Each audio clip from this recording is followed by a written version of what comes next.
Hello দর্শক, সবাইকে সালাম এবং শুভেচ্ছা জানিয়ে শুরু করছি আজকের টাইম এক্সক্লুসিভ। আপনারা একটু আগে যে ভিডিও দেখলেন যে কানাডায় বাংলাদেশের ইতিহাস সৃষ্টি করেছেন, কানাডা পার্লামেন্টে প্রথম বাংলাদেশি এমপি ডলি বেগম তিনি নির্বাচিত হয়েছেন এবং নির্বাচিত হওয়ার পর তিনি যে ভাষণ দিচ্ছিলেন সেই ভাষণের সামান্য একটু অংশ আমরা আপনাদের দেখালাম। দ্য রিজন যে আমাদের কমিউনিটি নর্থ আমেরিকাতে ইটস অ্যানাদার হিস্ট্রি আমাদের কমিউনিটি সৃষ্টি করেছে, এই বিষয়টি আজকে আমরা আলোচনা করবো আমাদের অনুষ্ঠানে। আজকে অন্য যে বিষয়গুলো আলোচনা করবো তার মধ্যে আছে যে আজ রাত 12টায় হচ্ছে ট্যাক্স রিটার্নের শেষ সময়। যারা রিফান্ড দেবেন অর্থাৎ যারা ট্যাক্স দেবেন তাদের জন্য আজকে লাস্ট টাইম বা সময় নিতে পারবেন, আর যারা ট্যাক্স পাবেন তারা অবশ্য পরে করলেও অসুবিধা নেই। বাট এই বিষয়টি আজকে ডিটেলস আলোচনা করব আমরা। প্রেসিডেন্ট ট্রাম্প যিনি সবসময় আলোচনায় থাকেন, প্রেসিডেন্ট ট্রাম্পের মানসিক স্বাস্থ্য নিয়ে প্রশ্ন উঠেছে। এবার বিভিন্ন মিডিয়াতে তার মানসিক স্বাস্থ্যের বিষয়ে বিস্তারিত রিপোর্ট বের হচ্ছে। তার অস্থির আচরণ, উগ্র মন্তব্য নিয়ে সর্বত্র আলোচনা এবং কৌতূহল। কেন তিনি এটা করছেন? এটা তার অস্থিরতা, এটা কি মানসিক ভারসাম্যহীনতার লক্ষণ? এই বিষয়টি নিয়ে নিউ ইয়র্ক টাইমসে রিপোর্ট করেছে। আমরা এই জিনিসটি আলোচনা করব।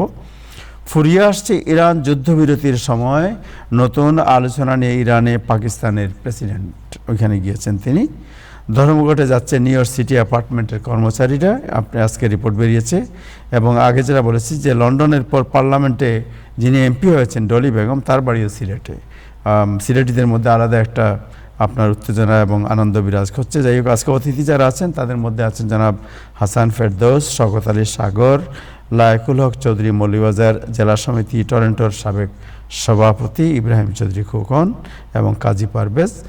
শুরু করব দিনের আপডেট জানাচ্ছেন নাজমুল হাসান। তার আগে আরেকটি বিষয় বলতে চাই যে আপনারা জানেন যে এই কমিউনিটি অত্যন্ত প্রিয় একজন ব্যক্তিত্ব, আমাদের টাইম টেলিভিশনে আমাদের সাবেক সহকর্মী, বর্তমানে অন্য একটি মিডিয়ায় কাজ করেন, জনাব AFM মিসবাউজ্জামান। তিনি গতকালকে স্ট্রোক করে হাসপাতালে ছিলেন, এখনও চিকিৎসাধীন আছেন এবং তার পরিবার এবং তার পক্ষ থেকে সবার কাছে রোগমুক্তি চাওয়া হয়েছে, রোগমুক্তি আহ্বান করা হয়েছে। আমরা নিজেরাও টাইম টেলিভিশন পরিবার এবং আমাদের দর্শক শ্রোতা যারা সবার পক্ষ থেকে তার আশু রোগমুক্তি কামনা করছি।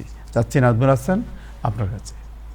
ধন্যবাদ আবু তাহের এবং ধন্যবাদ টাইম টেলিভিশনের সকল দর্শক শ্রোতা এবং প্যানেলিস্ট সবাইকে সালাম এবং শুভেচ্ছা। আশা করি আপনারা সবাই ভালো আছেন। আজ এপ্রিল মাসের 15 তারিখ, ট্যাক্স ফাইলিং এর শেষ দিন। যারা ট্যাক্সের দেনা আছেন তাদের জন্য, যারা সরকারের কাছ থেকে পাবেন পয়সা, তারা যখন ইচ্ছা বছরে ফাইল করতে পারেন।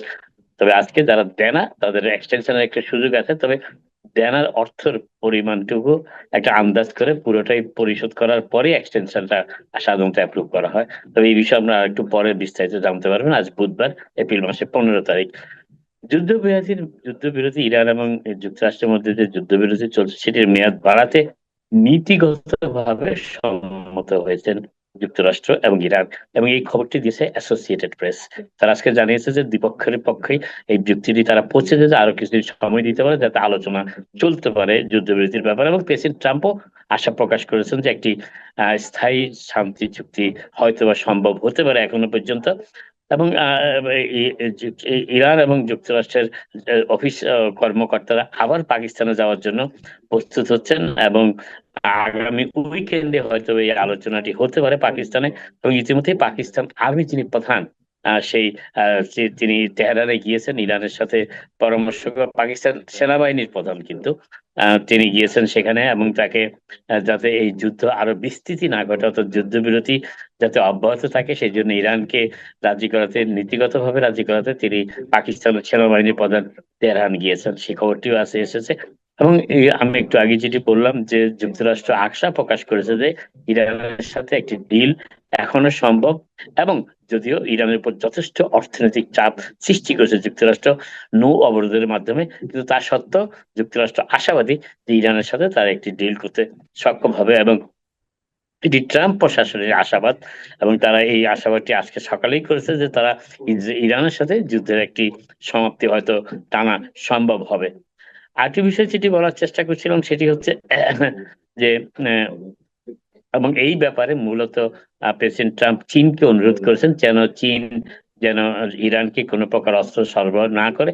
যখন এমন একটি খবর বের হয় যে চীনা স্যাটেলাইট ব্যবহার করে যুক্তরাষ্ট্রের বিরুদ্ধে পাল্টা অভিযান চালাতে সক্ষম হয়েছিল এবং যুক্তরাষ্ট্রের যে কয়টি বিমান ভূপাতিত হয়েছে সেখানে চীনা স্যাটেলাইটের মাধ্যমে সেগুলো দিক নির্দেশনা পেয়েছিল ইরান, এবং তাতেই তারা কার্যকর করতে পেরেছে তাদের মিসাইল অপারেশন, এবং তাতেই যুক্তরাষ্ট্রের বিমানগুলি ভূপাতিত হয়েছে। প্রেসিডেন্ট ট্রাম্প তার চীনে যাওয়ার কথা রয়েছে এই এর আগামী মাসের শুরুতে, এবং তিনি চীনা সরকারকে অনুরোধ করেছেন তারা যেন ইরানকে কোনো প্রকার সাহায্য সহযোগিতা না করে। চীন অবশ্য এই বিষয়ে কোনো মন্তব্য করেনি, তবে চীন যে মন্তব্যটি গতকাল করেছে তারা বলেছে যে যুক্তরাষ্ট্র এবং ইরানের মধ্যে এই ব্যাপারে একটি ফয়সালা হওয়া দরকার এবং শান্তি চুক্তি অব্যাহত থাকা উচিত, যুদ্ধবিরতিও অব্যাহত থাকা উচিত, যেটা একটু আগে অ্যাসোসিয়েটেড প্রেসের খবরে আমরা জানলাম যে দুই পক্ষই রাজি হয়েছে, এবং এতে কিছুটা স্বস্তি নেমে এসেছে। তেলের মূল্য ব্যারেল প্রতি সামান্য কয়েক ডলার কমতে শুরু করেছে, তবে এখনো পর্যন্ত এই বিভাগটি অস্থিতিশীল। তার কারণ পরবর্তী শান্তি চুক্তি না হওয়া পর্যন্ত এই অচল অবস্থা অব্যাহত থাকবে। যুক্তরাষ্ট্রের অর্থনীতির জন্য বড় একটি দুঃসংবাদ, সেটি হচ্ছে যে যুক্তরাষ্ট্রে অন্য আমাদের অনেকেরই পরিচিত, আমরা সবাই মোটামুটি কম বেশি জানি সেই প্রতিষ্ঠানটি সম্পর্কে, 7-11। 7-11 সমগ্র যুক্তরাষ্ট্র জুড়ে প্রায় নর্থ আমেরিকা অপারেশনে প্রায় 645টি স্টোর তারা বন্ধ করে দিচ্ছে, এবং 2026 সালের মধ্যে যদিও তারা 2005টি নতুন লোকেশন যোগ করার কথা ছিল, কিন্তু এখন জানাচ্ছে যে তারা 645টি কোম্পানি বন্ধ করে দিচ্ছে 7-11। এবং এই 7-11 মালিক কিন্তু জাপানি প্রতিষ্ঠান, Steven Steven seven seven and I holdings company, জাপানের প্রতিষ্ঠান, তারা এটির মালিক, এবং তারা সমগ্র বিশ্বব্যাপী 7-11-এর প্রায় 86,000 স্টোর আছে 19টি দেশে। 86,000 স্টোর 7-11 রয়েছে 19টি দেশে, এবং সেই 7-11 যুক্তরাষ্ট্রে অপারেশনটি হয় টেক্সাস থেকে নিয়ন্ত্রণ করা হয়, এবং যুক্তরাষ্ট্রে 7-11-এর 13,000 স্টোর রয়েছে, তার মধ্যে 645টি এই বছর বন্ধ করে দেবে।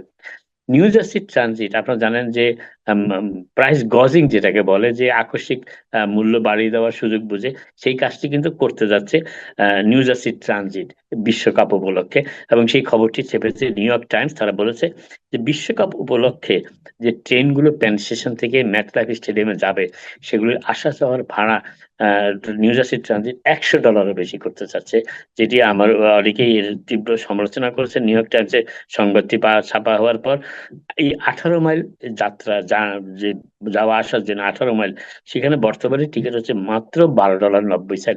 সেখানে নিউ জার্সি ট্রানজিট চিন্তা ভাবনা শুরু করেছে যে $100 বেশি তারা চার্জ করবে যারা বিশ্বকাপ দেখতে ম্যাটলাইফ স্টেডিয়াম যাবে প্যান স্টেশন থেকে।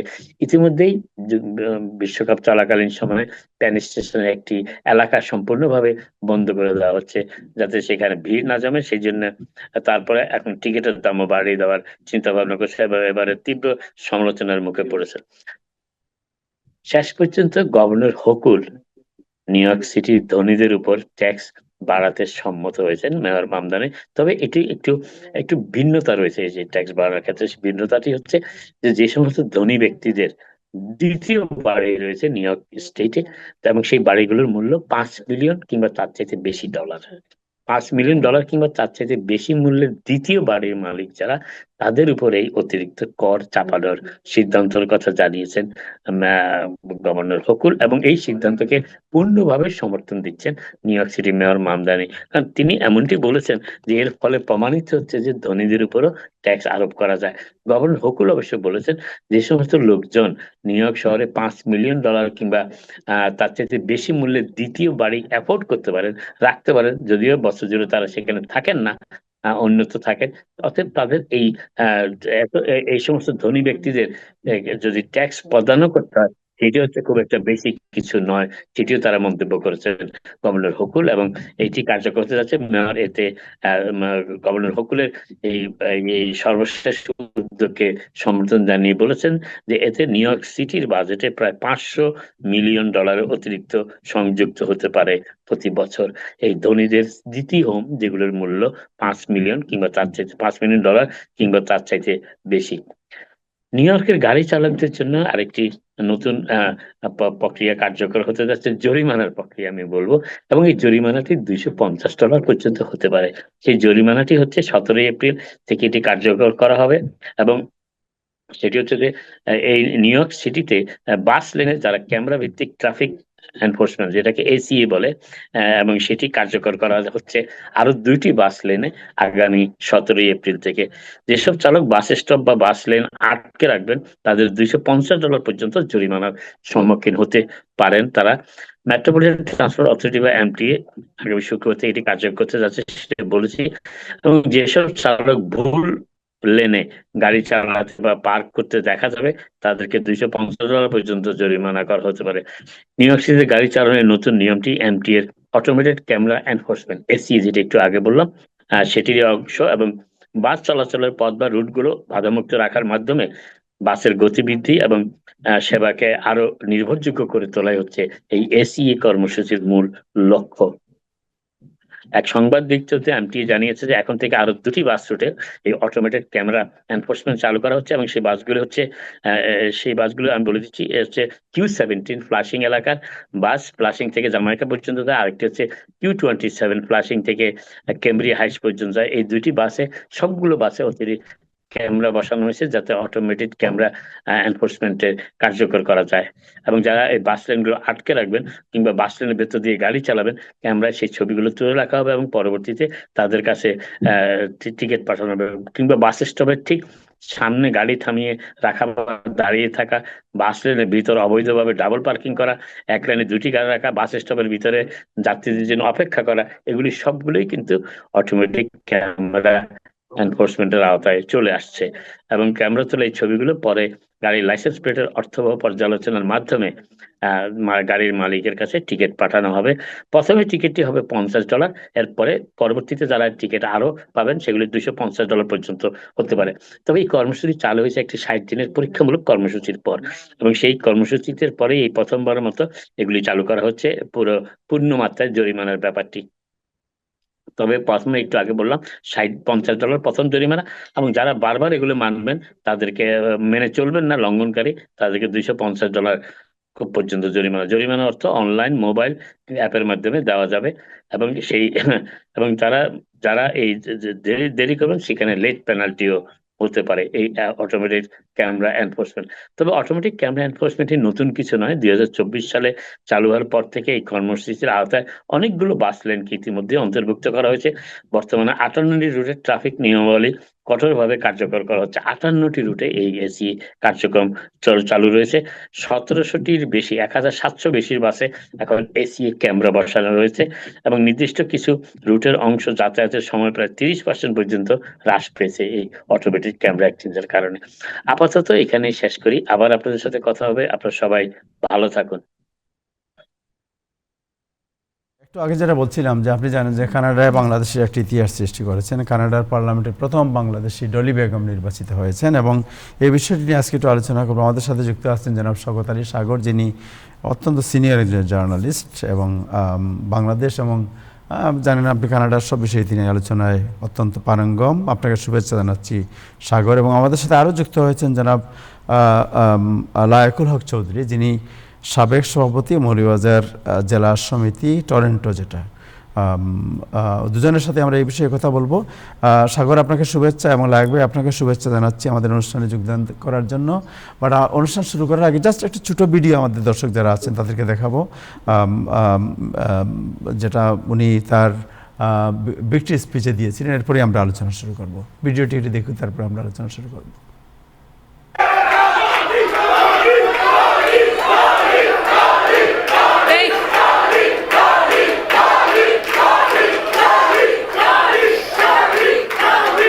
Alhamdulillah. Alhamdulillah. Alhamdulillah. Thank you. To my parents, my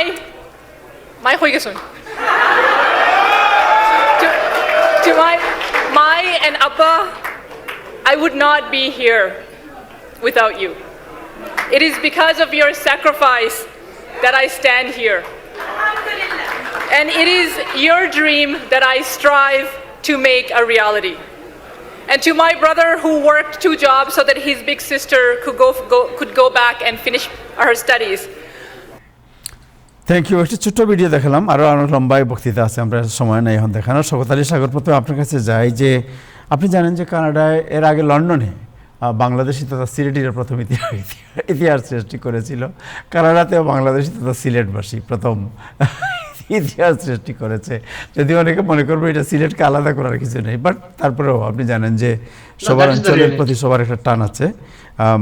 লায়েক ভাই, আপনার সাথে আমি আসছি পরে, আগে আমাদের সাংবাদিক আমার মনে হয় আমি যে কথাটা একটু আগে বলতে চেয়েছিলাম, আমার মনে হয় যে ডলি বেগম হচ্ছে লায়েক ভাইয়ের গ্রামের, তার মৌলভীবাজারের মেয়ে। মৌলভীবাজারে আই থিঙ্ক গ্রেড 4 পর্যন্ত পড়াশোনা করে তিনি কানাডায় এসেছেন, তারপরে কানাডায় বড় হয়েছেন। ফলে তার পার্সোনাল অ্যাকাউন্টটা আমার মনে হয় লায়েক ভাই ভালো বলতে পারবেন। এই জন্য আমি লায়েক ভাইকে আজকে আমাদের প্রোগ্রামে নিয়ে আসছি। হ্যাঁ, যাই হোক, তাইলে লায়েক ভাইকে দিয়ে শুরু করি। লায়েক ভাইকে দিয়ে আমরা শুরু করি যে মৌলভীবাজার থেকে আসা লায়েক ভাই, আপনি তো ভিডিওটি দেখেছেন, সেই অংশটুকু লায়েক ভাই বলুন। জি লায়েক ভাই, আপনি ভিডিওটি দেখেছেন। ডলি বেগম যিনি কানাডা পার্লামেন্টের এমপি হয়েছেন। আমরা জানি যে লন্ডনের রোশনারা আলী প্রথম এমপি হয়েছিলেন এবং এটা দেশে বিদেশে প্রচণ্ড উচ্চার সৃষ্টি করেছিল। এরপরে আপনারা সেকেন্ড ইতিহাস সৃষ্টি করলেন, কানাডায় বাংলাদেশি এমপি হলো ডলি বেগম এবং আপনার গ্রামের মেয়ে এসে। আমরা তার সাথে যোগাযোগ করার চেষ্টা করছি to bring her in our show, let's see what happen. But আপনার কাছে জানতে চাই যে আপনাদের ডলি বেগমের পারিবারিক পরিচিতি, তিনি কবে এখানে আসছেন, কিভাবে থাকেন, কিভাবে পলিটিক্সে আসছেন, এই বিষয়ের একটু ব্যাকগ্রাউন্ড আপনার কাছে জানতে চাই। অসংখ্য ধন্যবাদ। এটা অত্যন্ত শর্ট নোটিসে আমাকে যুক্ত করা হয়েছে। আসলে এই কিছুক্ষণ আগেই, মনে হয় আধা ঘন্টা হবে আমি নোটিস বরাবর তাই করেন লাগবে, কাজেই ওটা অসুবিধা নাই। ধন্যবাদ সাগর ভাই এবং আপনাদের চ্যানেলকে আমি অশেষ কৃতজ্ঞতা আমাকে যুক্ত করার জন্য। যেমনটি বলছিলেন ভাই, ডলি বেগম 10 বছর বয়সে টরন্টোতে আসেন পারিবারিকভাবে ইমিগ্রেশন নিয়ে উনার বাবার হাত ধরে। উনার বাড়ি মৌলভীবাজার সদর উপজেলা, মনুমুখ ইউনিয়ন। আপনারা যারা চিনেন মৌলভীবাজার শহরের কাছেই, বেশি দূরে না। এবং সেই থেকে উনার বেড়ে ওঠা কিন্তু টরন্টোতেই, এবং সেখান থেকে উনি অত্যন্ত লড়াকু এবং সংগ্রামী হিসেবে বড় হতে থাকেন। বিভিন্ন রকম রেসিজম ফেস করেন বিভিন্ন সময়ে, এবং একই সাথে বিভিন্ন বড় হতে হতে কিন্তু বিভিন্ন সামাজিক সংগঠনে যুক্ত হলেন, বিভিন্ন রাজনৈতিক কর্মকাণ্ডেও যুক্ত হলেন হাই স্কুল কিংবা ইউনিভার্সিটি লাইফে। এবং সেই থেকে ওনার মধ্যে একটা রাজনৈতিক একটা প্রজ্ঞা চলে আসলো। এই হতে হতে একটা পর্যায়ে, সেটি 2018 সাল, তখন কিন্তু আমরা ডলি বেগমকে শহরের বা খুবই খুবই কম মানুষ চিনে, পরিবারের বাইরে হয়তো খুব বেশি না। তিনি হঠাৎ করে এনডিপি নামে আমাদের একটা তৃতীয় দল আছে কানাডাতে, যেটা প্রভিন্সেই বলেন কিংবা ফেডারেল সরকারই বলেন, এবং সেই এনডিপির নমিনেশন নিয়ে উনি চলে আসলেন। আমরা যে রাইডিং এ, সাগর ভাই এবং আমরা খুবই পাশাপাশি থাকি বাসা, তো সেই রাইডিং এ চলে আসলেন এবং সবার মধ্যে একটা উদ্দীপনা সৃষ্টি হলো, এটি আমাদের মেয়ে। এবং সেই থেকেই আপনার ডলি বেগম সবার মেয়ে হয়ে গেলেন। এবং 2018 সালে আমরা কিন্তু যারা কানাডায় বসবাস করি, তারা কিন্তু বেশিরভাগ লোক কিন্তু বাঙালিদের মধ্যে যে প্রবণতা, সেটি কিন্তু লিবারেল পার্টি অফ কানাডার সাথে আমরা অ্যালাইন। কিন্তু ডলি আসাতে যেটি হচ্ছে, সবাই বললেন না, আমরা আমাদের মেয়েরাই ভোট দিব, এনডিপি লিবারেল কিছু বুঝি না। এবং সবাই মিলে কাজ করলাম একযোগে। আমাদের একটা বিশাল ভোট ব্যাংক আছে এই রাইডিং এর মধ্যে। পাশাপাশি আমাদের বাইরেও এনডিপি তাদের নিজস্ব কিছু ভোট আছে। সব মিলায় ডলি বেগম এমপিপি হয়ে গেলেন, which is member of provincial parliament. সেই থেকে আজকে প্রায় 8 বছর উনি তিনবার বিশাল ব্যবধানে জিতে গেলেন এবং এমপিপি হলেন। সবাই খুশি হয়ে গেল যে আমাদের মেয়ে, বাংলাদেশের মেয়ে। আমি মৌলভীবাজার বলে গর্ব করছি, বিকজ আমি মৌলভীবাজার থেকে আসছি সেই জন্য, কিন্তু সে আমাদের সবার মেয়ে। এবং এই আমরা যে রাইডিং এর মধ্যে আছি, সেটা কিন্তু এই রাইডিং এর যিনি এমপি ছিলেন, তিনি আমাদের ex police chief of Toronto, eventually became MP and then became different ministers, like eventually he was the defense minister also. So উনি এখন উনার বয়সের কারণে রাজনীতি থেকে অবসরে গেলেন এবং উনি ইউকেতে এই কানাডিয়ান হাই কমিশনার হয়ে চলে গেলেন। তো সেক্ষেত্রে সিটটা খালি হয়ে গেল এবং এইখানে উপনির্বাচন আসলো। এবং আপনারা জানেন ইতিমধ্যে সেই ইতিহাসের সাক্ষী আমরা সবাই, সারা কানাডাবাসী, সারা বিশ্বের সকল বাঙালি আজকে অত্যন্ত গর্বিত ডলিকে নিয়ে। ধন্যবাদ। ওনার পারিবারিক জীবন, ওনার বাবা মা, উনি কি ম্যারিড না single? What is her family status? উনি আসলে very unfortunately, owner husband was very prominent lawyer in the community, barrister Rizwan Rahman. উনি গত প্রায় 1.5 বছর আগে ক্যান্সার আক্রান্ত হয়ে মৃত্যুবরণ করেন। আর ওনার বাবা এবং মা জীবিত, ওনার পাশাপাশি বাসার মধ্যেই আছেন এবং পারিবারিকভাবে অত্যন্ত ভদ্রলোক। এবং আরেকটি জিনিস শেয়ার করতে চাই, ডলি বেগমের দাদাও কিন্তু এলাকার চেয়ারম্যান ছিলেন এক সময়। সো আসলে রাজনীতিটা কিছুটা মনে হয় ব্লাডের মধ্যে ছিলই, সেজন্য ডলি এই জায়গায় চলে আসছেন। এবং ইটস নট দ্যাট সে কিন্তু কোনো সাধারণ কোনো এমপিও নয়। ডলি বেগম কিন্তু অত্যন্ত, সাগর ভাই এটা ভালো বলতে পারবেন, অত্যন্ত প্রাজ্ঞ বিজ্ঞ। সাগর ভাই বিভিন্ন সময় ডলির ইন্টারভিউ নিয়েছেন, আমরা সেই বিষয়গুলো সাগর ভাই শেয়ার করুন। থ্যাংক ইউ সো মাচ সাগর। আমি আমাদের হাসান ভাই আছেন, অন্য যারা আছেন, এই ভিডিওটি আবার একটু দেখাবো সবাইকে, কারণ এই ভিডিওতে very powerful speech. Let's see again this video and then আপনার সাথে আবার আসবো।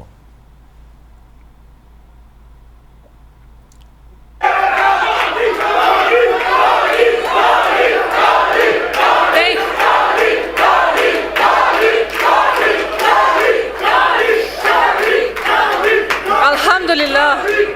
Alhamdulillah. Alhamdulillah. Thank you. To my parents, my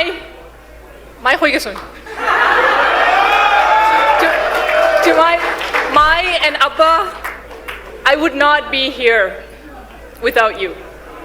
It is because of your sacrifice that I stand here.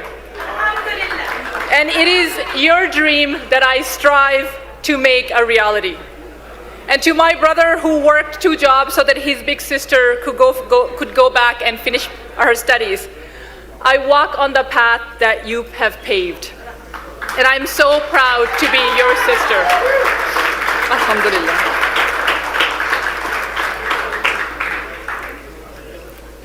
And to my dearest Rizwan,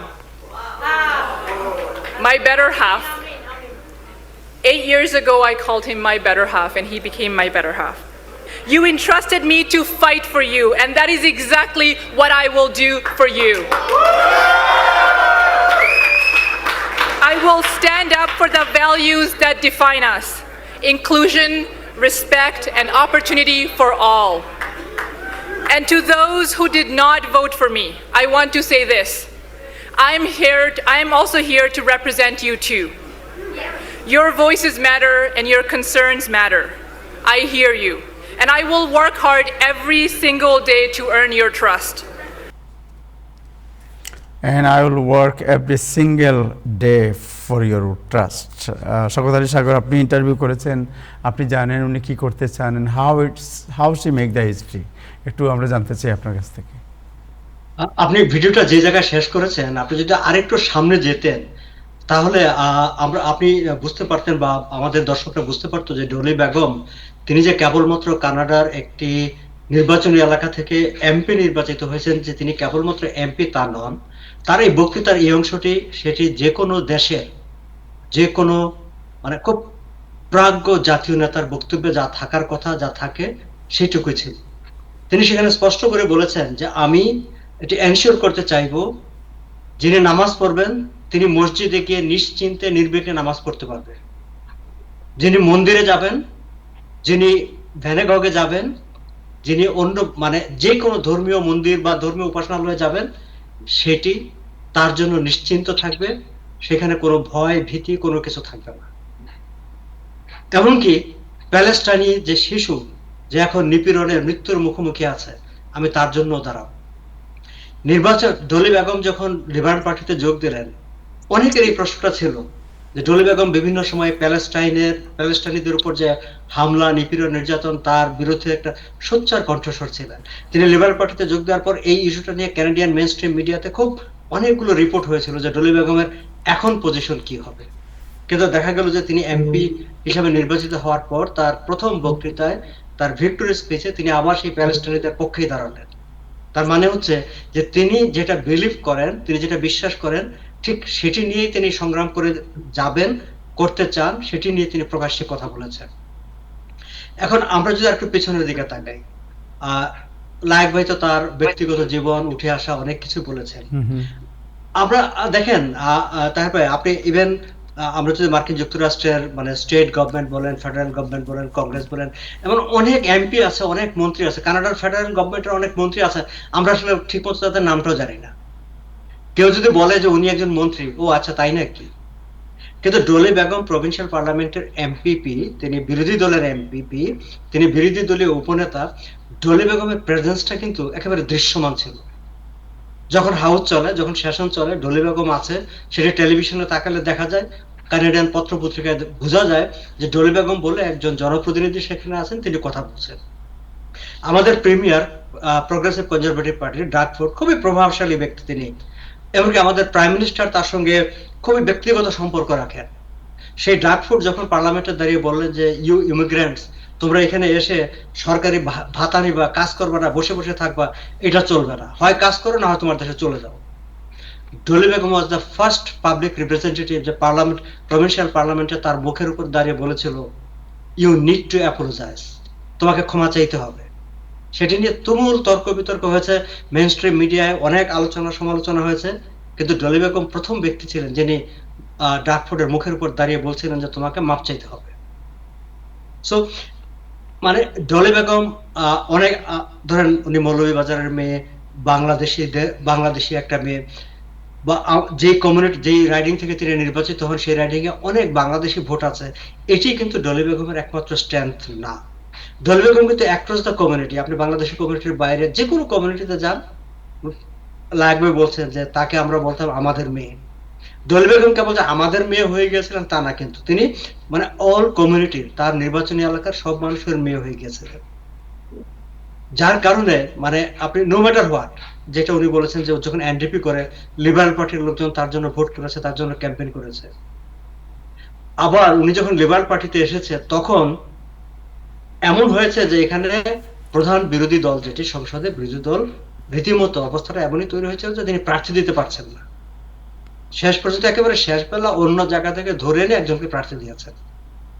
ফলে ডলি বেগম আসলে এই জায়গাটা তিনি তৈরি করেছেন তার যোগ্যতা দিয়ে, দক্ষতা দিয়ে। সবচেয়ে বেশি হচ্ছে এই যে মানুষের কথা, তিনি যেটা বলছেন যে আই হিয়ার ইউ, তিনি আসলে আগাগোড়া গত 8 বছর যখন প্রভিন্সিয়াল পার্লামেন্টে ছিলেন তিনি প্রত্যেকের কথা শুনেছেন, তিনি শোনার চেষ্টা করেছেন, এবং তার কাছে ছিল যে আসলে মানে মানুষ, এলাকা, নো ম্যাটার হোয়াট, মানে একটা দায়িত্ব নিয়ে আমি গিয়েছি, আমি নির্বাচিত হয়েছে, আমার কাজ করতে হবে, কথা বলতে হবে, সেটি তিনি করেছেন।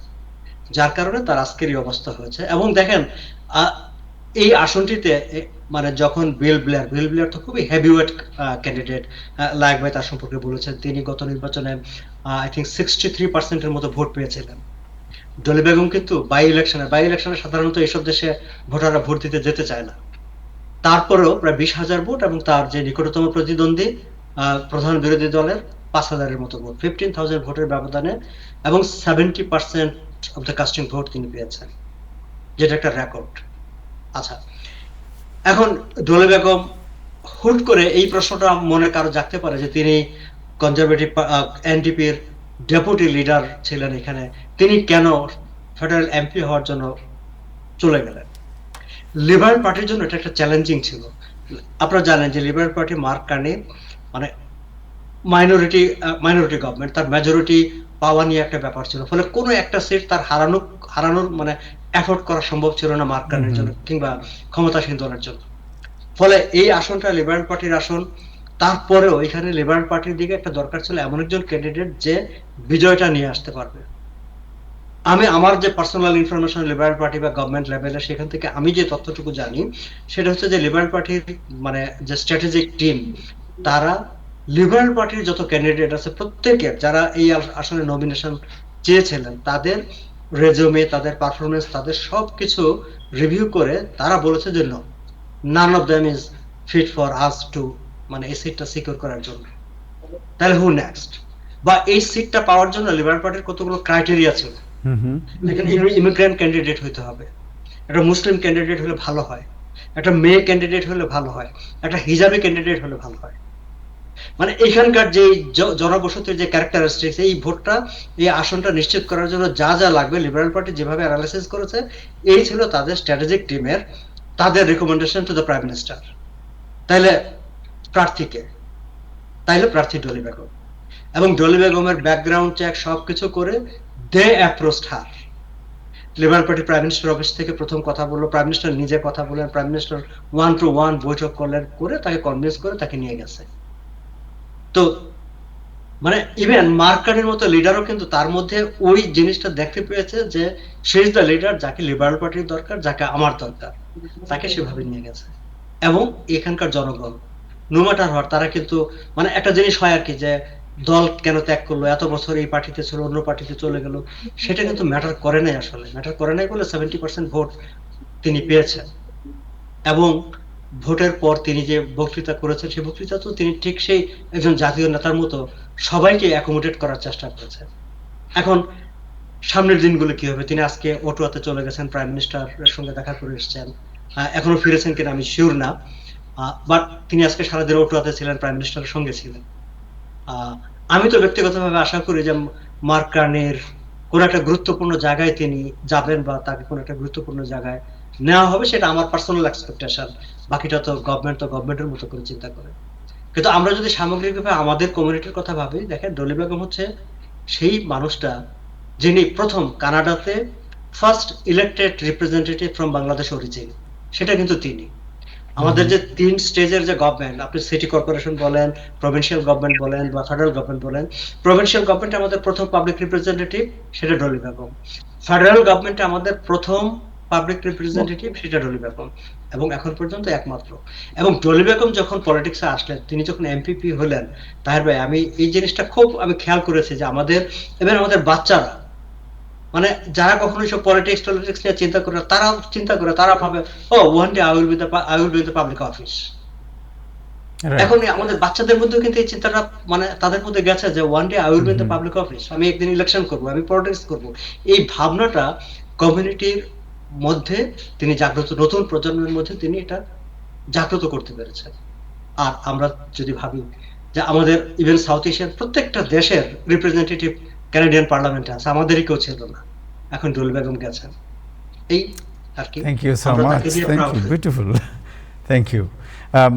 একটু আমি লায়েক ভাই আপনার কাছে আসবো, বাট হাসান ভাই আপনার কাছে একটু যাবো আমি, যে আসলে একটি বিষয় দেখে লায়েক ভাই যেটা বলেছেন যে আমাদের মেয়ে, এবং এইখানে হয়েছে কি তারা ওনারা লিবারেল পার্টির মেম্বার হওয়া সত্ত্বেও সবাই চলে আসছিলেন আপনার, উনি যে অন্য যে পার্টি করতেন, যেটা আমরা নিউ ইয়র্কে বা যুক্তরাষ্ট্রে এই বিষয়টি আমরা খুব কম দেখি। কারণ আমরা যখনই কোনো প্রার্থী নির্বাচন করে তখনই এখানে আওয়ামী লীগ, বিএনপি, জামাত, জাতীয় পার্টি বিভিন্ন ধরনের বিভক্তি এনে আমাদের কমিউনিটিকে একদম ছিন্নভিন্ন করে দেওয়া হয়। হোয়াট ইজ দ্য লেসন আপনি মনে করেন আমাদের ওইখান থেকে শিকার কি আছে আপনি মনে করেন? এটা আমার চেয়ে ভালো বলতে পারবে সাগর অথবা লাইক ভাইয়েরা ভালো বলতে পারবে। আমি আমাদের সবার পক্ষ থেকে, সকল ইমিগ্রেন্টদের পক্ষ থেকে ডলি বেগমের এই সাফল্যকে স্বাগত জানাচ্ছি। সাগর খুব ভালো বলেছে, বাংলাদেশ থেকে আসা একটা মেয়ে, এদেশে জন্ম তার না, কিন্তু বাংলাদেশে তো জন্ম, তাই তো? প্র্যাকটিক্যালি দ্বিতীয় প্রজন্মের সে সন্তান, এবং তার আইডেন্টিটি সে ত্যাগ করেনি। সে একজন হিজাব পরা, প্র্যাকটিক্যালি হিজাব পরা মুসলমান মেয়ে, এবং নিজের আইডেন্টিটিকে সে এমব্রেস করছে। কোয়াইট লাইকলি যে এলাকার সে এমপি হয়েছে, সেই এলাকার এইটা ক্যারেক্টারিস্টিক। সাগর যেটা বললেন যে তাকে কেন, ইন্টারেস্টিংলি তিনি দল ত্যাগ করেছেন, কিন্তু কনজারভেটিভ পার্টি থেকে তিনি সুইচ করেছেন লিবারেল পার্টিতে করেছেন, ফলে তাকে দল ত্যাগীও বলা যায়। এটাও তিনি সুবিধাবাদী, এটাও কিন্তু বলা যায়। এটা অস্বীকার করার, তিনি বুঝতে পেরেছেন আমার জন্য জেতা সহজ হবে যে আমি মার্ক কার্নি দলের সমর্থন পাই। ফলে তিনি এটাকে তার রাজনৈতিক কলা কৌশল, স্ট্র্যাটেজি হিসেবে ব্যবহার করেছেন। ফলে আমরা কি শিখলাম, যে যদি মোমেন্ট আপনার কাছে আসে, if the moment presents itself to you, যদি অপরচুনিটি প্রেজেন্ট করে আপনাকে, grab the opportunity. Thank you so much, thank you. Dolly Begum অপরচুনিটিকে গ্র্যাব করেছেন। আমি একটা লাইন এই জায়গাটা একটু যুক্ত করতে চাই, যে মানে দ্যাটস ট্রু যে অপরচুনিটি অবশ্যই নিতে হবে, সেটাও একটা ব্যাপার ডলি বেগমের সামনে। এবং আমরা আমি নিজেও মনে করি যে তার সামনে, মানে তার বয়স কম, এবং এখন তিনি যে প্ল্যাটফর্মে এসেছেন সেখানে তার সামনে অনেক অপরচুনিটি আছে, অনেক সুযোগ আছে, যেটা আমি একবার তাকে বলেছিলাম যে তোমার সামনে অনেক পথ, তোমার হাঁটার জায়গা আছে, তোমাকে হাঁটতে হবে।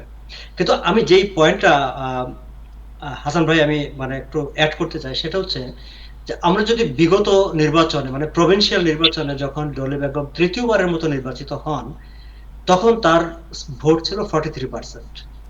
আর ওই সময়টায় তিনি যে দল থেকে নির্বাচিত হয়েছেন, প্রভিন্সিয়াল পার্লামেন্টের বিরোধী দল, সেই দলটির টোটাল প্রভিন্সে সাপোর্ট ছিল 18%।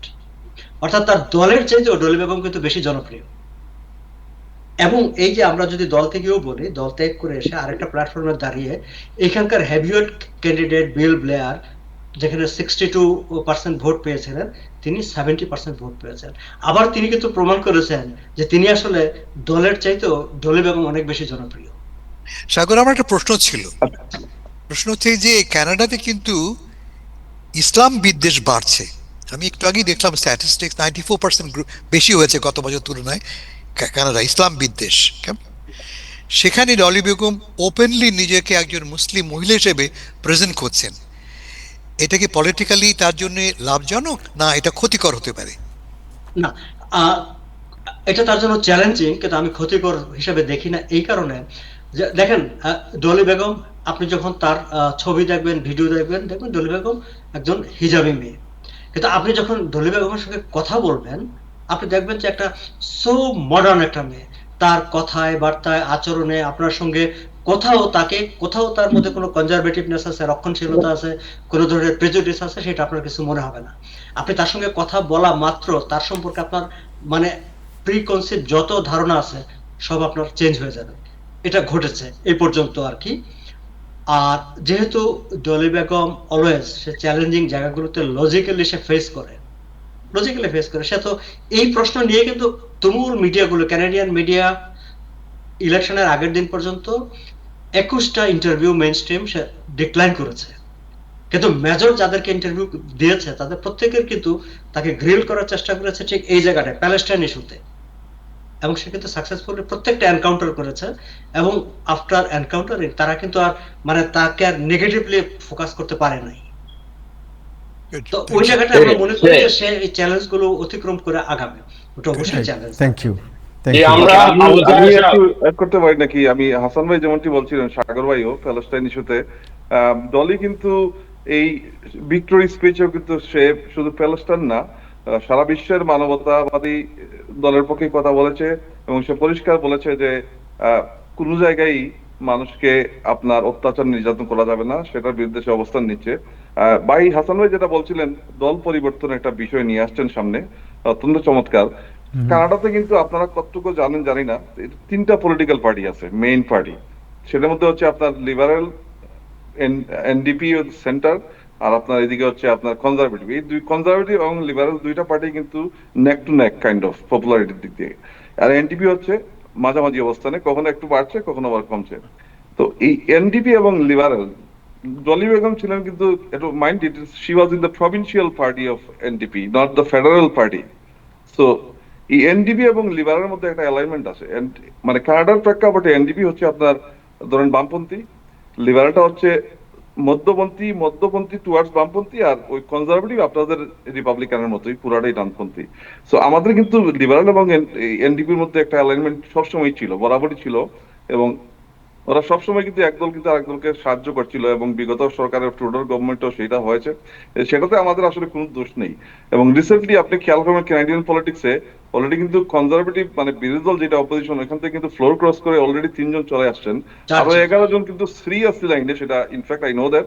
এবং 40 জনের মতো লোক মার্ক কার্নির সাথে ফেডারেলে যোগ দেওয়ার জন্য ওরা হাঁটাহাঁটি করছেন। সো সেই ক্ষেত্রে আসলে এই দেশের ফ্লোর ক্রসিং এ এটা কোনো দূষণীয় না। আর Dolly Begum was the opposition deputy leader in the province. সেই জায়গা থেকে সে গেছে আপনার ফেডারেল গভর্নমেন্টের পলিটিক্সে। তো সেইটা কিন্তু আমাদের সেম অ্যালাইনমেন্ট। এবং এটা তো সে ওই প্রভিন্সিয়ালি কিন্তু she didn't cross the floor. She resigned the position and then she took the mandate চেয়েছে, ম্যান্ডেট নিয়ে তারপরে গেছে। রাইট। জি, এবং সে কিন্তু ইব্রাহিম ভাইয়ের কথা জি, ইব্রাহিম ভাইয়ের কথা শুনি একটু। জি জি, অনেক ধন্যবাদ। প্রথম হচ্ছে যে কানাডার আমাদের বাংলাদেশি যারা, তারা যে ঐক্যবদ্ধ করে যে কাজটা করেছেন, অভিনন্দন আপনাদেরও পাওনা। আপনারা সবাই এক ঐক্যবদ্ধ ছিলেন। এবং আমরা যতদূর এখান থেকে সংবাদ পেয়েছি, মানে আমাদের কমিউনিটি কানাডা একটা বিরাট ঐক্য দেখিয়েছেন ডলি বেগমের সাথে। এবং এই ডলি বেগম তার অগ্রযাত্রায় একসময় কানাডার ঋষি সুনাক হয়ে উঠুক, এই প্রত্যাশা আমরা করি। একজন আমার অঞ্চলের একজন মানুষ, আমার দেশের একজন মানুষ হিসেবে আমরা অহংকার করি। আর একটা আফসোস এবং প্রত্যাশার কথাও থাকবে, কানাডার লোকজন যদি কখনো আমেরিকায় চলে আসে, তো ডলি বেগমকে আমরাও পাবো আমাদের নেতা হিসেবে। এটাও তো উড়িয়ে আচ্ছা, দেওয়ার কোনো আমি কারণ- একটা প্রশ্ন এটা- করতে চাই, এটা আপনারা উড়িয়ে যারা দেওয়ার এখানে কোনো আছেন, কারণ যে নাই। জি। আপনারা যারা আছেন, যে এই ট্রাম্প সাহেব যে আমাদের প্রেসিডেন্ট ট্রাম্প, উনাকে কানাডিয়ানরা কিভাবে দেখে আপনার, মানে হাউ ইউ, আপনাদের কাছে কেমন লাগে ওনাকে?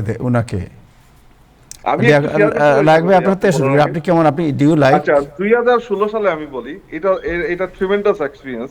জি। তো আমি একটা পারিবারিক ঘটনা হচ্ছে, আমার আব্বা আম্মা ছিলেন এইখানে তখন, তো তারা দেশে যাবেন আর কি, আব্বা আম্মা।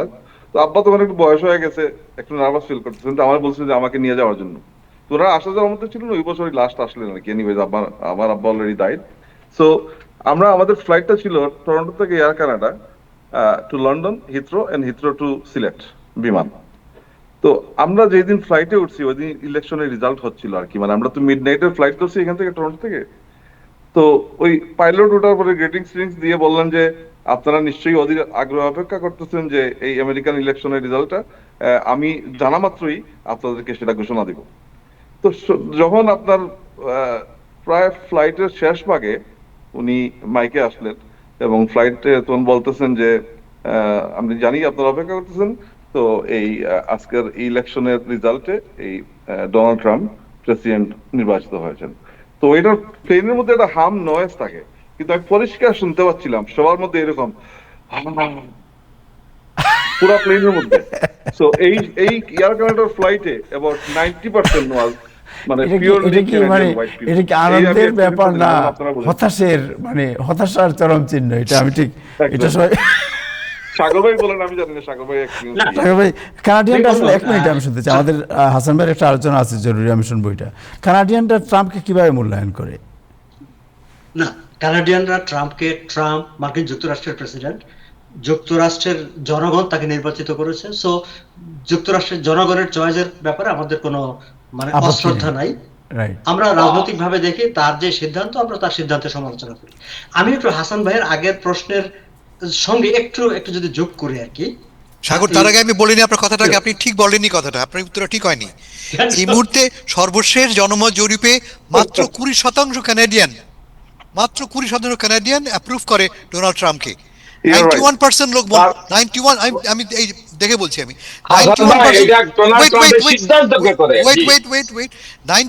76% লোক মনে করে Trump is dangerous, arrogant and dangerous. 76% লোক, মাত্র 20% লোক মনে করে তাকে অ্যাপ্রুভ করে। প্লিজ। এটা তার সিদ্ধান্তগুলোকে, কিন্তু যে সাগর যেন বলেছেন যে আমেরিকা যুক্তরাষ্ট্রের মানুষ যাকে নির্বাচিত করবে, কানাডিয়ান কারা, তারা আমাদের প্রেসিডেন্টকে ওনারা হেট করবে। না, ব্যাপারটা আপনি বুঝতে পারছেন। আমি আরেকটা এক্সাম্পল দিই, আমাদের শ্রদ্ধা করবে। হ্যাঁ, বাংলাদেশের মানুষ নরেন্দ্র মোদীর সিদ্ধান্তগুলো সমালোচনা করি, কিন্তু ইন্ডিয়ার মানুষ যখন, ভারতের মানুষ যখন নরেন্দ্র মোদীকে প্রধানমন্ত্রী করবে, আমরা তাকে রেসপেক্ট করবো। এবং কানাডিয়ানরা as a good citizen of Canadian, আমরা we expect that they should respect us. এবং সাগর সেটা ভালোই বলেছেন যে তারা আমাদেরকে রেসপেক্ট করে। এটাই পশ্চিমা সম্পদ। তথ্যটা ব্যবহার না করে আমি একটা এক্সাম্পল দিচ্ছি। আমি এই নির্বাচনের আগে কথা ছিল ক্ষমতায় আসবে কারা কনজারভেটিভ। শুধুমাত্র ডোনাল্ড ট্রাম্প যখন বললেন যে তারা কানাডাকে আমেরিকার 51তম প্রভিন্স বানাবেন, সেই সময়ে ড্রামাটিক্যালি কার্নির সমর্থন বেড়ে গেল, 1.5 গুণ বেড়ে গেল। 25% তিনি গেইন করেছেন। কার্নির সমর্থন, কার্নির কিন্তু মানে সেটা মানে জনপ্রিয়তা ট্রাম্প সাহেবের জন্য, মানে he is so hated in Canada. না, একটা দেশকে আমি সাগর ভাই একটা কথা বলি, আপনি একটা স্বাধীন সার্বভৌম দেশ, আপনি ওয়ার্ল্ড লিডার, আপনি সারা বিশ্বের বড় নেতা আপনি, রাইট? আপনি কিভাবে বলেন যে আমি তাকে আমার মানচিত্রের মধ্যে ঢুকিয়ে দেবো? এটা কি ধরনের মানসিকতা আপনার? হাউ? এটা দিয়ে আপনি কি, what is the message you are giving to the world? কানাডার লোকজন ভালোবেসে যদি আমাদের সাথে আসতে চায়, অসুবিধা কি? না, কানাডার লোকরা তো বলে নাই। আপনি কিভাবে বলেন যে আমি পৃথিবী সভ্যতা শুরু থেকে পৃথিবীর কানাডার লোকরা তো বলে নাই। কে বলছে কানাডা যে আমি আমেরিকার ভিতরে ঢুকে যেতে চাই? ইব্রাহিম চৌধুরী, সেটা কিন্তু ভিন্ন আলোচনা। যদি সেটা হয়, সেটা তো আমরা বলে দিয়েছি যে we are not for sale. এবং আমাদের যে প্রভিন্সের যে প্রিমিয়ার, অন্টারিওর প্রিমিয়ার ডাকফোর্ড, তিনি আমেরিকাতে গিয়ে বলে আসছিলেন যে আমেরিকা যদি বিক্রি হয়, I am the first person to buy it. Yeah so thank you so much. আমি এই প্রসঙ্গে হাসান ভাই আপনার কাছে যাই, যে আজকে আপনি তো জানেন যে ব্যাপকভাবে আলোচিত হচ্ছে প্রেসিডেন্ট ট্রাম্পের মানসিক স্বাস্থ্য নিয়ে, এবং আজকে জাস্ট একটা লাইন পত্রিকার হেডলাইন পড়ব, as the president threatens to wipe out Iran and attack the pope, even some former allies, মানে president allies and advisors are questioning whether he has grown increasingly unbalanced, describing him as lunatic. আপনি পড়তেছেন কোন জায়গা থেকে? Okay, আমি বলতেছি, let me finish first. এটা তো আমার পত্রিকা, এটা আমেরিকান কাগজ, এবং প্রথম নিউ ইয়র্ক টাইমস, আর বলতে হবে আচ্ছা, নিউ ইয়র্ক টাইমস। ঠিক আছে, না বলতে হবে না, বলতে শেষ হবে করি না, এটা। আমি তো আগেই জানি। জি, So, জি। শেষ করি, কোটেশনটা শেষ করি, reporting grown increasingly unbalanced, describing him as a lunatic and clearly insane. Insane. আর আমি আর কিছু বলতে চাই না, নিউ ইয়র্ক টাইমসের রিপোর্ট। শুধু নিউ ইয়র্ক টাইমস না, জি, এই কথাগুলি বলছে ডোনাল্ড ট্রাম্পের সবচেয়ে কাছের সমর্থকেরা, Marjorie Taylor Greene, Candace Owen, Tucker Carlson. এর আমি এক্সাম্পল দিচ্ছি একটু পরে আপনাকে। জি, ডোনাল্ড ট্রাম্প সাহেবের মস্তিষ্কের সুস্থতা নিয়ে প্রশ্ন এই প্রথম নয়, কিন্তু 2017 সালে প্রেসিডেন্ট হওয়ার পরে যখন তিনি বলেছিলেন, তিনি উত্তর কোরিয়ার কিম জং উনকে কি বলেছিলেন, যে তুমি যদি আমার সম্বন্ধে খারাপ কথা বলো, আমার ক্রোধ এবং আমার আগুন তোমাকে নিঃশেষ করে দেবে। আমার rage and fury and rage, আমার ক্রোধ এবং আগুন, যে ভাষাটা তিনি এখন ব্যবহার করেছেন ইরানের বিরুদ্ধে, ইরানকে তিনি নিঃশেষ করে দেবেন, একটা সভ্যতাকে নিঃশেষ করে দেবেন। সেই সময় 27 জন সাইকিয়াট্রিস্ট একটা বই লিখেছিলেন, তারা বলছেন কি, এই লোক শুধু আনব্যালেন্সই নয়, হি ইজ ডেঞ্জারাস। শুধুমাত্র আনব্যালেন্সই নয়, তিনি ভারসাম্যই শুধু নন, তিনি ভয়ানক, বিপজ্জনক। তিনি এখন হঠাৎ করে এখন এই কথা উঠলো কেন? আপনারা দেখেছেন ডোনাল্ড ট্রাম্প সাহেব হঠাৎ কোনো কারণ ছাড়া ঘোষণা করলেন তিনি আগামী 48 আওয়ার্সের মধ্যে ইরানকে নিশ্চিহ্ন, ইরান সভ্যতাকে নিশ্চিহ্ন করবেন। 5000 বছরের একটা সভ্যতা, তার স্কুল, তার কলেজ, তার তার তার বিদ্যুৎ কেন্দ্র, তার ব্রিজ সব ধ্বংস করে ফেলবেন। আমরা কি জানি, আন্তর্জাতিক আইনে এই হুমকি দেওয়া পর্যন্ত যুদ্ধাপরাধ। আমাদের প্রেসিডেন্ট ওপেনলি নিজেকে যুদ্ধাপরাধী হিসেবে এমব্রেস করলেন। ফলে খুব সাধারণভাবে প্রশ্ন ওঠে, উনি কি ব্যালেন্সড? আমি এক্সাম্পল দিই, ইমরান চরিত বললেন new York Times, মার্জরি Taylor green, তিনি কে? ট্রাম্প সাহেবের সবচেয়ে ঘনিষ্ঠ। এক মিনিট এবার আপনি, আমি স্ক্রিনে দেখাচ্ছি মার্জরি টেলর গ্রিন যা বলছেন। এই যে উনি কি বলেছেন, উনি বলছেন যে শুধু টাফ রেটরিক করলে হবে, উনি শুধু শক্ত কথা বলছে তা নয়, clearly it's insanity. Alex Jones, নিশ্চয়ই মনে আছে আপনার, গত নির্বাচনের আগে অ্যালেক্স জোনস সাক্ষাৎকার দিয়ে তিনি জনপ্রিয় ছিলেন। তিনি কি বলছেন?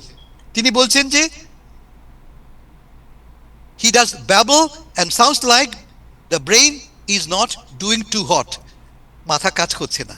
এটা অ্যালেক্স জোনসের কথা। ক্যান্ডিস ওয়েন, নাম করা এরা সব পডকাস্টার, বড় ম্যাগা কি বলে সমর্থক। ইব্রাহিম চৌধুরীর কতটা ম্যাগা, তার থেকে 5 গুণ ম্যাগা।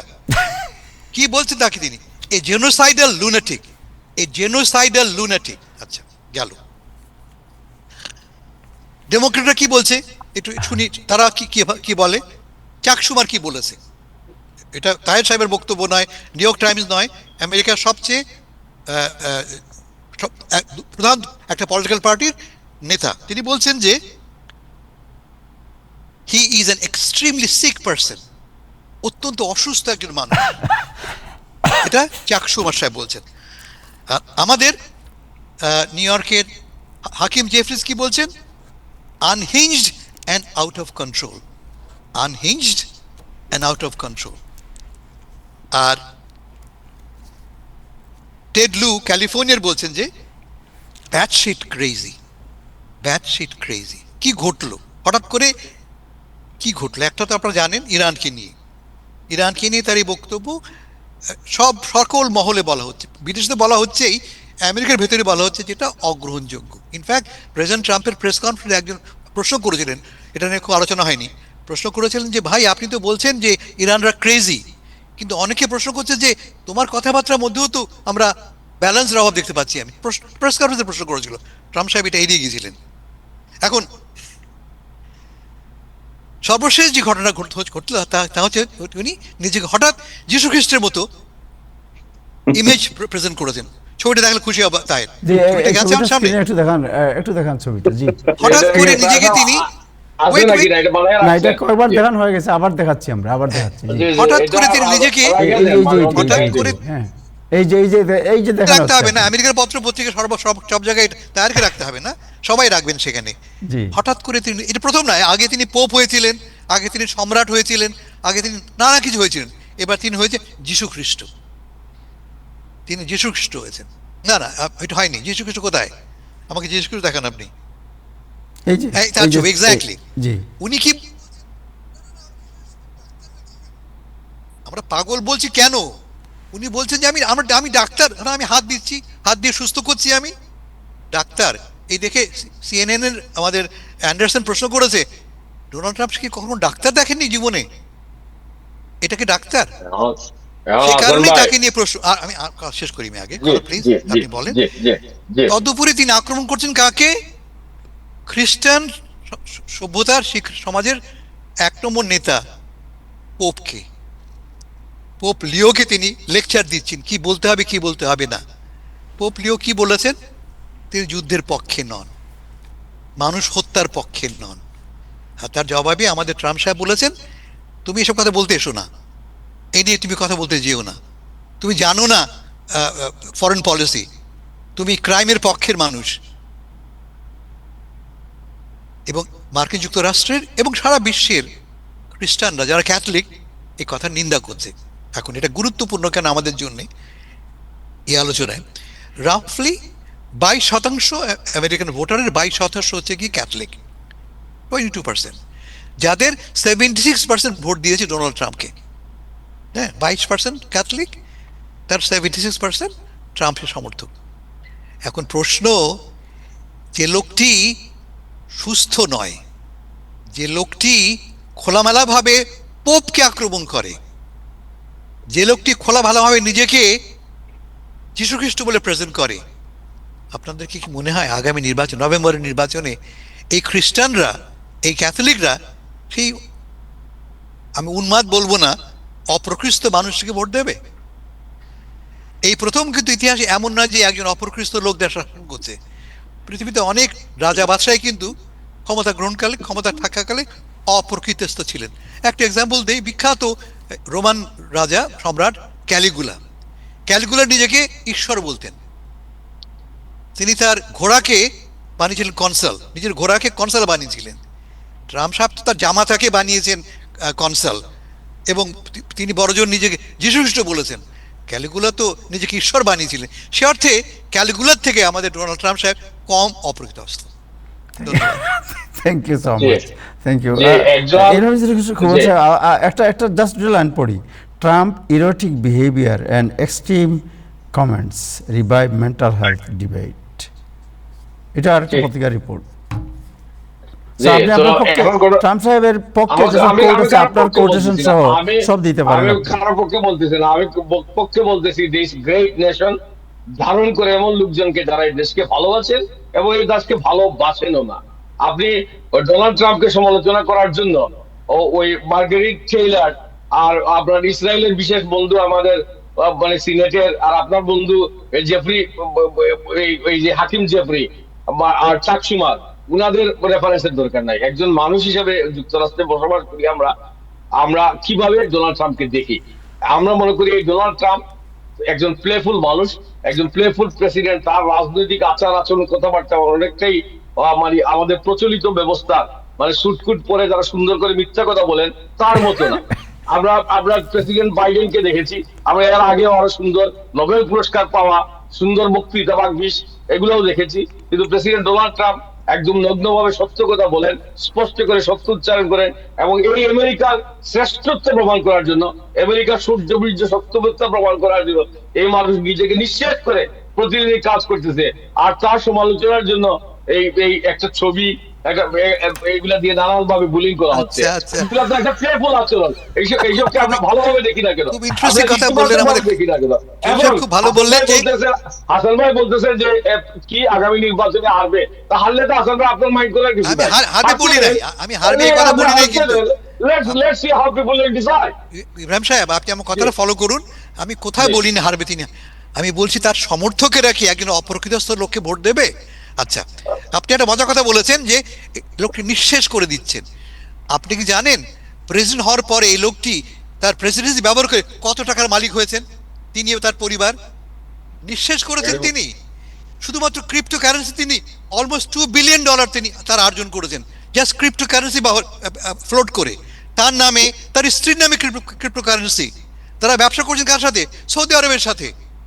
তিনি নিঃশেষ হননি, তিনি অনেক অনেক অনেক ধনী হয়েছেন এই আমার দেশকে ব্যবহার করে। তিনি অশেষ ধনী, আমার দেশকে, আপনার দেশকে ব্যবহার করে নিজের পকেট ভারী করেছেন। নিঃশেষ তিনি হননি। কোনো আইন লঙ্ঘন না করে যদি তিনি টাকা পয়সা উপার্জন করেন, তিনি এই ফকিরের মতো থাকার তো দরকার নাই। তিনি প্রতিদিন আইন লঙ্ঘন করছেন। ইব্রাহিম চৌধুরী তিনি প্রতিদিন আইন লঙ্ঘন করছেন। যেমন তিনি যুদ্ধে গেছেন, যুদ্ধে যাবার আগে নিয়ম কি? কংগ্রেসে যাওয়া। জানেন কি আপনি এটা? যুদ্ধে ঘোষণা করতে পারে কে? একমাত্র কংগ্রেস। প্রতিদিন তিনি আইন লঙ্ঘন করছেন, এভরি সিঙ্গেল ডে। ওকে, আচ্ছা ভাই, ফুকন ভাই যদি আমি একটু সেকেন্ড আপনাদের ইন্টারাপ্ট করতে পারি কিনা আমি জানি না, if you allow me please. তো ফুকন ভাই ভালো লাগলো, টরন্টো আসছিলেন, খুব চমৎকার সময় গেছে। আপনাদের আমেরিকান প্রেসিডেন্ট নিয়ে আমাদের কোনো মতামত নাই, কিন্তু আমি শুধু একটা রেফারেন্স দিচ্ছি। 1984 সালে, তখন আমি অনেক ছোট, তো ওই ইন্টারভিউটা আমি পরে দেখেছি আপনার ট্রাম্পের। তখন ট্রাম্প তো is a big business magnate in new York city. তো তখন ওনাকে এনবিসি সাংবাদিক জিজ্ঞেস করছিলেন, এটা আপনারা গুগলে গেলে, ইয়াতে গেলেই পাবেন, ইউটিউবে, যে তুমি কি কখনো আমেরিকান প্রেসিডেন্ট ইলেকশন করবা? সে বলছে না। তো সাংবাদিক কিপ প্রেসিং হিম ইভেন্চুয়ালি বলছে ঠিক আছে, যদি নাই করো, যদি কখনো ইলেকশন করো, তুমি কোন পার্টি থেকে ইলেকশন করবা? তখন স্যার সরল স্বীকারোক্তি, যেমন কখনোই বলছেন যে রিপাবলিকান পার্টি। তখন বলছে কেন রিপাবলিকান?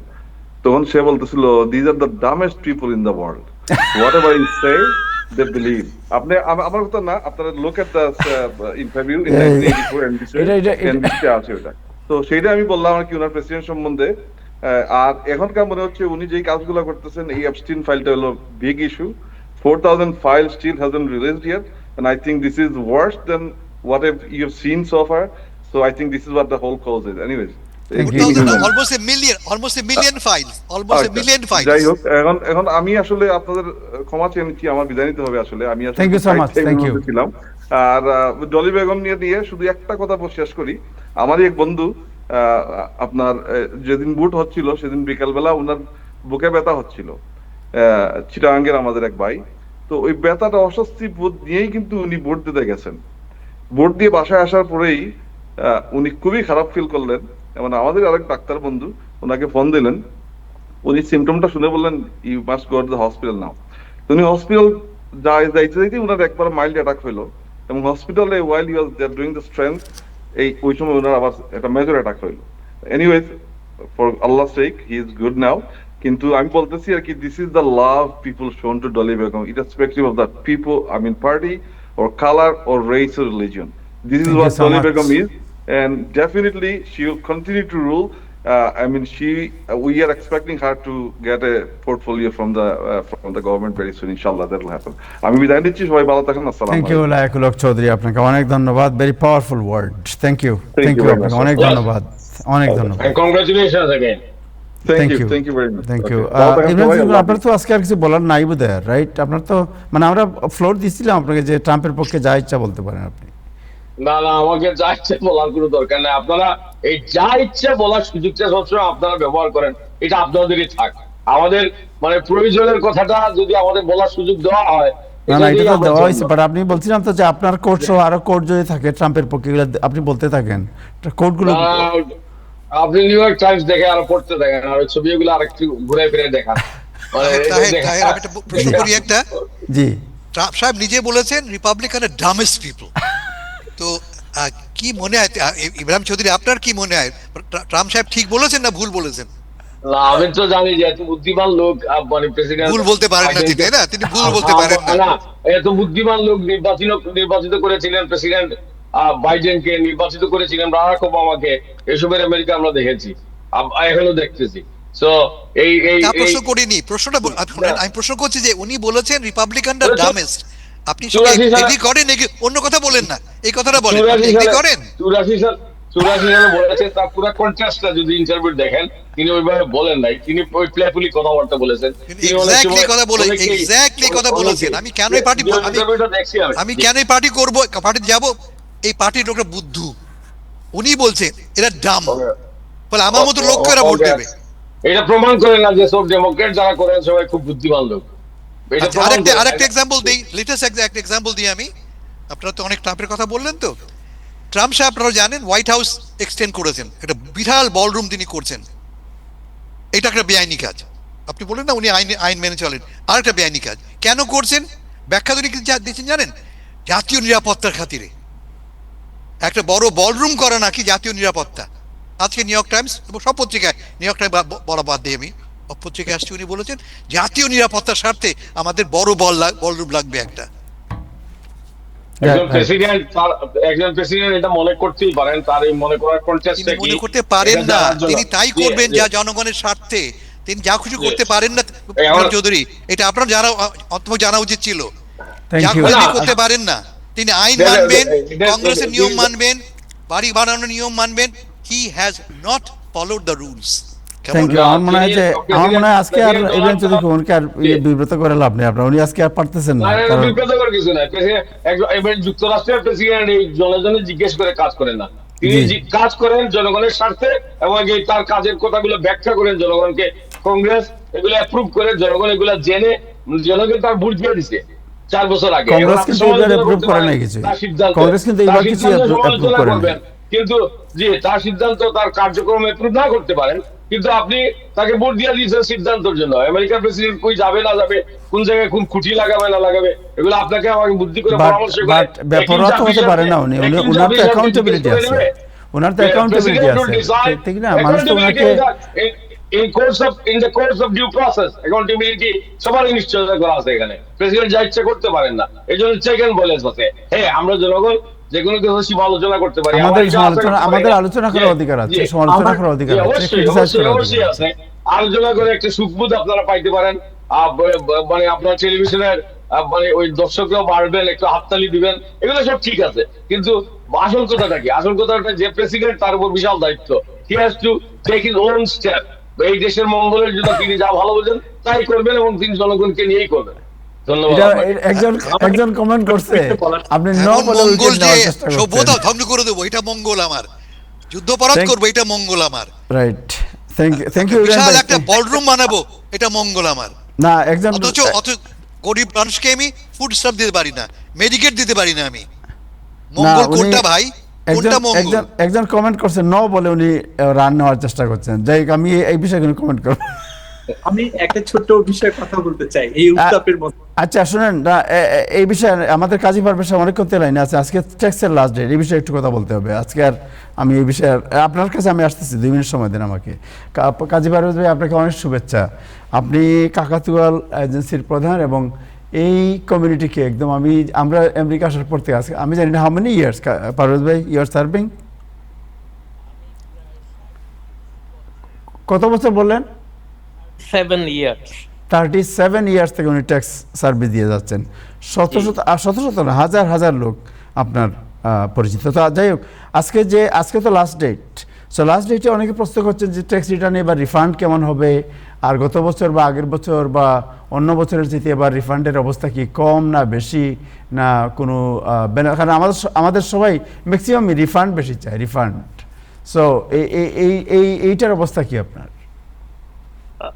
এটার অবস্থা হচ্ছে যে আইআরএস এর একটা পরিসংখ্যান ছিল, এবছর $1000 মতো অ্যাভারেজ রিফান্ড বাড়বে, কিন্তু গতকালকে একটা পরিসংখ্যানে ওরা বলছে যে $350 অ্যাভারেজ রিফান্ড বেড়েছে। One big that means not 1000, not না, 1000, 1000 হয়নি, 350 এ পর্যন্ত রাইট। ওরা এটাই বলছে। এনপিআর আজকে রিপোর্ট করেছে। আপনার এনপিআর বলছে যে যেটা মনে করা হয়েছিল যে অনেক বিগ রিফান্ড অনেকে পাচ্ছেন, বা আদতে সত্য কথা হচ্ছে নট বিগ, ওই 350, নট 1000। G G, not 1350। আরেকটা পরিসংখ্যান বলছে যে টোটাল যারা ফাইলার ট্যাক্স পেয়ার, ওদের গতকাল পর্যন্ত 60% ফাইল করেছে, 40% এখনো ফাইল করেনি। তো আমরা ধরে নিচ্ছি আজকে শেষ দিন, হয়তো অ্যানাদার 10% কি 15 ম্যাক্সিমাম আজকে তারা ফাইলিং শেষ করবে। আর অলমোস্ট 15% এক্সটেনশন নিবে। আর যারা রিফান্ড পায় তাদের জন্য সেরকম কোনো বাধ্যবাধকতা নেই, অতএব তারা হয়তো লেট ফাইল করবে। এখানে আমার এমনি একটি প্রশ্ন- এমনি এমনি কি মনে হয় আপনার সব মিলিয়ে যে ট্যাক্স রিটার্ন এবং কোনো ধরনের পরামর্শ আছে নাকি যাদের চিঠি আসবে, ওই যে আপনার অডিটের মুখোমুখি হবে বা চিঠি আসবে, তাদের ব্যাপারে কোনো পরামর্শ আছে আপনার? জি অবশ্যই, এবছর কিন্তু চিঠির সংখ্যাটা বাড়বে, মানে ফাইল অনেক রিভিউতে যাবে। এবং আমরাও যারা ফাইল করেছি অনেক সময় অনেক ইনফরমেশন আমরা লাস্ট পেজ স্টাফ থেকে নিয়েছি ফাইল করতে গিয়ে। তো আইআরএস হয়তো মধ্যবর্তী সময়ে ফাইলগুলোকে যখন ওরা অনুসন্ধান করবে অথবা দেখবে, ওরা একটু অমিল পাবে এবং অনেক চিঠি এবার ইস্যু হওয়ার সম্ভাবনা বেশি। এবং সেরকম হলে ওনারা যেন যার কাছে প্রিপেয়ার করেছে ফাইলটা ইমিডিয়েটলি তার সাথে যোগাযোগ করে এবং চিঠিগুলোকে সময় মতো উত্তর দেয়, চিঠিগুলো যেন ফেলে না রাখে। নর্মালি কোন বিষয়গুলো বেশি প্রশ্ন আসছে আপনার, মানে অডিটের যে প্রশ্নগুলো বেশি আইআরএস করছে? কোন যেমন বিষয়ে? এবছর ছিল নো ট্যাক্স অন ওভারটাইম। অনেক W2 ফর্ম ওভারটাইমটাকে প্রপারলি মেনশন করে নাই, কিন্তু লাস্ট পেজ স্টাবে ওভারটাইম সংখ্যাটা ছিল। এবং আমরা যারা ফাইল করি আমরা অনেক সময় পেজ স্টাব থেকে ইনফরমেশনটা পিক করেছি। এখানটায় একটা সমস্যা হতে পারে। নো ট্যাক্স অন টিপস,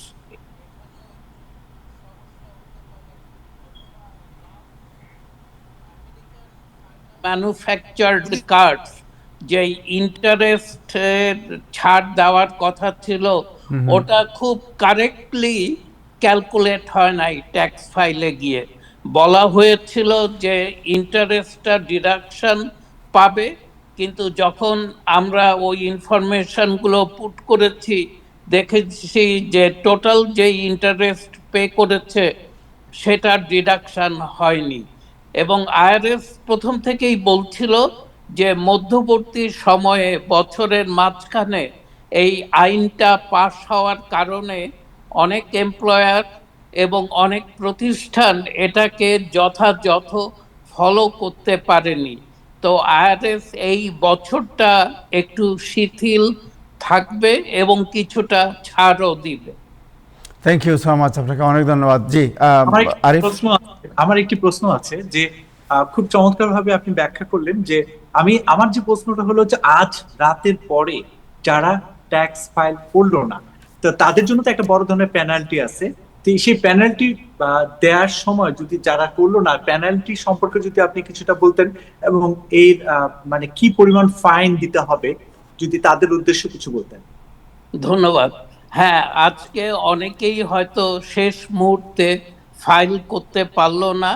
তো যারা পারেনি আমরা চেষ্টা করেছি সকলকে একটা এক্সটেনশন ফাইল করে যেন তারা পেনাল্টি অথবা লেট ফাইলিং এর দায়ভারটা তাদের উপর না পড়ে। কিন্তু তারপরও যারা পারেনি, যারা পে করবে ওরাই কিন্তু পেনাল্টি বহন করবে। যারা রিফান্ড পাবে তারা কিন্তু রিফান্ডটা ইন্টারেস্ট সহকারে পাবে। পেনাল্টি তো দিতেই হবে না, উল্টা ওদের যেই রিফান্ড থাকবে সেটা কিছু বর্ধিত হারে ওরা ফেরত পাবে। এখন পেনাল্টির ব্যাপারে যারা পে করবে, আমরা তাদেরকে অনুরোধ করে থাকি, পেনাল্টি দুই ধরনের, একটা হচ্ছে ফাইলিং লেট পেনাল্টি, আরেকটা হচ্ছে পেইং লেট পেনাল্টি। আমরা রিকোয়েস্ট করে থাকি যে ফাইলিং লেট পেনাল্টি কিন্তু অনেক হাই, এটা বুঝার সহজ করার জন্য, যদি আমি ফাইল করে $1000 আমাকে পে করতে হয় এবং আমি পে করতে পারছি না কিন্তু ফাইল করে দিয়েছি, আমার কিন্তু ফাইলিং লেট পেনাল্টিটা হচ্ছে না, শুধু পেইং লেট পেনাল্টি দিচ্ছি। এখন ধরেন আমি একই সিনারিওতে আমি $1000 পে করব, আমি এই ফাইলটা যদি এপ্রিল 15 পরে করি, ধরেন আমি এন্ড অফ এপ্রিল করলাম, 15 দিন পর করলাম ফাইলিংটা, যেদিন ফাইলটা সাবমিট হলো সেদিন থেকে কিন্তু ফাইলিং লেট পেনাল্টির চাকাটা ঘোরা বন্ধ হলো। অর্থাৎ আমি যদি $1000 ও করি, আমাকে এস্টিমেটেড $100 থেকে $125 লেট ফাইলিং পেনাল্টি বহন করতে হবে। আর আমি ফাইল করে যদি ওটা পে করতে না পারি, আমার পেইং লেট পেনাল্টি আসবে কিন্তু $10 কি $12। তো ওর জন্য আমরা সব সময় বলে থাকি, কোনো কারণে আপনি যদি পে করতে না পারেন কোনো সমস্যা নেই, ফাইলিংটা যত শীঘ্র পারেন করেন, যেহেতু ফাইলিং লেট পেনাল্টি অনেক high then paying late. Thank you Kazi Parvez ভাই, আপনাকে অনেক ধন্যবাদ সময় দেওয়ার জন্য। রাত অনেক হয়ে গেছে, আপনি হয়তো ঘুমাবেন, বাট আরিফ আপনি আর কিছু বলবেন? আমরা লাস্টলি হাসান ভাই যাব একটু। হ্যাঁ, আমি 2 মিনিটের মধ্যে কথা শেষ করব। জি। খুব স্বাভাবিকভাবে জনাব হাসান ফেরদৌস এবং জনাব ইব্রাহিম চৌধুরী খোকনের যে উত্তাপ ছিল, দর্শকরা ভীষণভাবে সেটা উপভোগ করেছে। আমি ডলি বেগমকে নিয়ে যে স্পিচটা লাস্ট থ্রু করতে চাই, 2 মিনিটে আমি শেষ করব। 2024 সালে তার হাজবেন্ড পৃথিবী ছেড়ে চলে যান, অর্থাৎ ব্যারিস্টার রিজওয়ান রহমান। আমরা নথি পর্যবেক্ষণ করে যেটা দেখলাম, এবং সেই সময় টরন্টো সিটি কাউন্সিলের একটা শোক প্রস্তাব গৃহীত হয়। তো সেই শোক প্রস্তাবে তার হাজবেন্ডকে কমিউনিটির একজন নিবেদিত প্রাণ, দানশীল ব্যক্তি, নতুন প্রজন্মকে উদ্বুদ্ধ করা এবং বিভিন্ন সময় তার অবজারভেশন এবং মানব কল্যাণের জন্য তার বিভিন্ন ধরনের অবদানকে সেই সময় স্মরণ করা হয়। তো 2024 সালে একজন নারীর সবচেয়ে কাছের মানুষটি পৃথিবীতে চলে যাওয়ার পর সে যে শোককে শক্তিতে পরিণত করে যেভাবে ঘুরে দাঁড়িয়েছে, এই রূপটাও অন্যরকম ভাবে আলোচিত হচ্ছে এই সময়। কারণ একজন মানুষ, পৃথিবীর সবচেয়ে কাছের মানুষ পৃথিবীতে না থাকলে সাধারণত দেখা যায় যে অনেকে মুষড়িয়ে পড়ে, ভেঙে পড়ে, কিন্তু উনি ভেঙে পড়েনি। উনি দেখিয়ে দিয়েছেন যে মানে যে কোনো অবস্থায় মানুষ নিজেকে দৃঢ় রাখতে পারলে, লক্ষ্য যদি স্থির থাকে, তাহলে অবশ্যই একসময় সে লক্ষ্যে পৌঁছতে পারে। আমি দর্শকদের জন্য এটি বলার জন্য একটু সময় নেওয়ার চেষ্টা করেছি। ধন্যবাদ। Thank you so much, thank you Hasan ভাই, আপনাকে অনেক ধন্যবাদ। ইব্রাহিম চৌধুরী, এনি কোটেশন পাইছেন আপনি কাউকে কিছু বলার, তার পক্ষে কিছু বলার জন্য? অনেক ধন্যবাদ। আজকে মানে আপনারা খুশি, মানে ডোনাল্ড ট্রাম্পের বিরুদ্ধে আর কি কি লিখবে আজকে থেকে, আপনি এখন নিউ ইয়র্ক টাইমস নিয়ে বসে যান, কালকে এই বিষয়ে আপনি আলোচনা করবেন। জি, থ্যাংক ইউ হাসান ভাই, আপনাকে অনেক ধন্যবাদ। আজকে অনেক জ্ঞানগর্ভ আলোচনা হয়েছে, অনেক কিছু আমরা জানতে পেরেছি আজকে আপনার কাছ থেকে। থ্যাংক ইউ, আপনাকে অনেক ধন্যবাদ। আরিফ, আপনাকে অনেক ধন্যবাদ। আসল খবরটা দিয়েছে কিন্তু আমাদের কানাডার ভাই। জি, ওই সাক্ষাৎকারটা না থাকলে কিন্তু আজকে আমরা বিপদে পড়ে যেতাম। সত্যি যে রিপাবলিকানরা ডামেস্ট, এই কথাটা আমি অনেকবার বলেছি আমি আপনার অনুষ্ঠানে। আজকে ট্রাম্প সাহেব নিজের কথা দিয়ে প্রমাণিত হলো। দেখেন পরের অনুষ্ঠানে সেই ভিডিওটা নিয়ে আসবো আমরা। আপনার কাছে জানতে চাই যে আপনাকে যদি কারো কোনো প্রবলেম হয় এবং আপনার সাথে যোগাযোগ করতে চায়, হোয়াট ইজ দ্য সোর্স, কিভাবে যোগাযোগ করবে? নাম্বার আছে? নাম্বারটা হচ্ছে 718-726-6900, আর আমাদের ওয়েবসাইট আছে tahirbhai.kakatoa.com এবং আমার email address info@kakatoa.com। Thank you সবাইকে অনেক অনেক সবাইকে শ্রদ্ধা এবং ধন্যবাদ। শুভেচ্ছা এবং কৃতজ্ঞতা সবার প্রতি। দর্শক, আজকে এ পর্যন্তই, আগামীকাল আবার দেখা হবে। সবাই ভালো থাকবেন, খুদা হাফেজ। Bangladesh association of Florida, USA এবং নেপা হোলসেল প্রেজেন্স 30তম Asian expo food fair and cultural show 2000